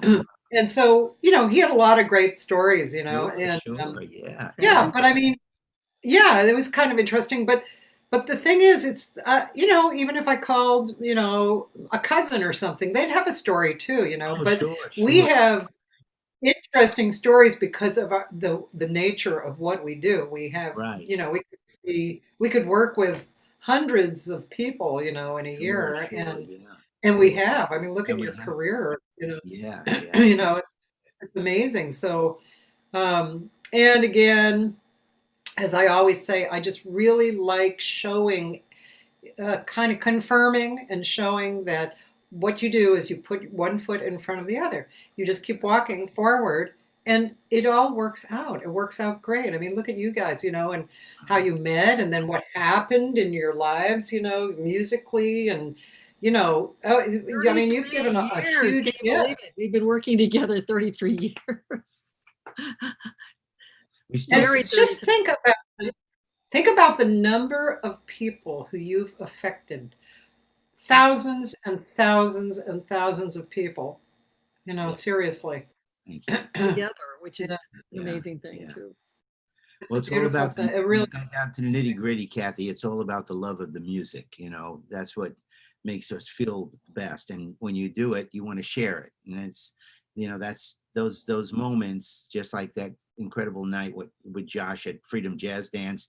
Those nights when you drive home after the gig and you did your best, and the people really get it, and you say, oh man, it can't get any better than this. It doesn't matter that it's not Carnegie Hall. It could be, the funkiest joint, yeah, but in your yeah. heart what you did, and the people got it, and that makes it try harder the next time. Yeah, it's a communication thing. It's That's what it's the about. Yeah, feedback and the whole yeah, audience performer yeah.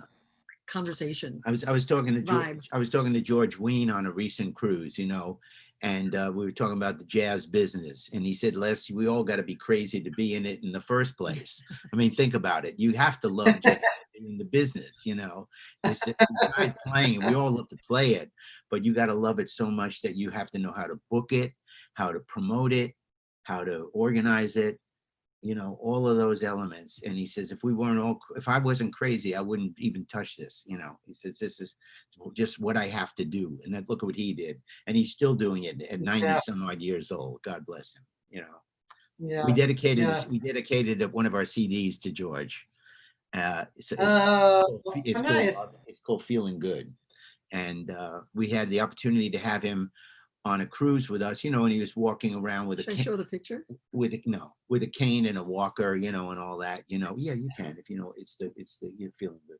And so and then when he came to the lounge where Bonnie and I were playing, he says, can I sit in and play Take the A Train with your band? No, it's not on here. Oh, there it is. Yeah. It's on the inside. I don't know if you could see this, Kathy, but there's a picture. Lift it up. You got to make sure it shows. That's from the CD. There's George on top. Oh yeah, that's so cool. We were in Venice. Wow. We recorded this thing, so there we are in a. Oh my God. In a gondola. Thinking of that. Our next CD, Kathy, is going to come out probably next year. We recorded it live at the Venice Jazz Club in Italy On an off night. So we were from the ship. We were on a cruise contract doing 6 nights a week. But I booked the off night in Venice because it was an overnight. So we went into a jazz club called the Venice Jazz Club, and we recorded one night. And a piano player who was with us named Johannes Biargo is mixing the tapes now. He's from Texas, Lubbock. Well, he's from Copenhagen, but he's living in Texas. And he's sending him back and forth and mixing them for us. And it's going to be another killer like live album, So it's got like jazz energy of Concerts by the Sea. But with piano, bass, drums, and of course Bonnie sounding great on it. Yeah. And you were singing too. Yeah. Yeah. Totally cool, man. Yeah. Well, I want to thank you for being on. It's actually been 2 hours. It goes by so fast. Yes. But it's so great to see you guys and hang out with you and hear all about, well, not all about, I can imagine it would take me a lifetime to listen to all your stories, but but it was great to hear all about your perspective and see your smiling faces, both of you, and just beautiful. Thank you so much. Cathy, thank you so much. Thank you. We're sending you lots of love, and we're going to be tuning into the show a lot. Okay, we love it. Thank you for doing what you're doing, Cathy, and keeping it going. You're a beautiful soul and a lovely, lovely singer, beautiful lady, wonderful friend. Thank you. Thank you. Thanks, sweetie. Kathy, thank you. Can you still hear me? Can you do me one favor before we leave? Yes. Okay. If you had a scat a 4-bar phrase for me, and just think about what it would be like if I were playing behind you, what would you scat? Let's see. Come on. I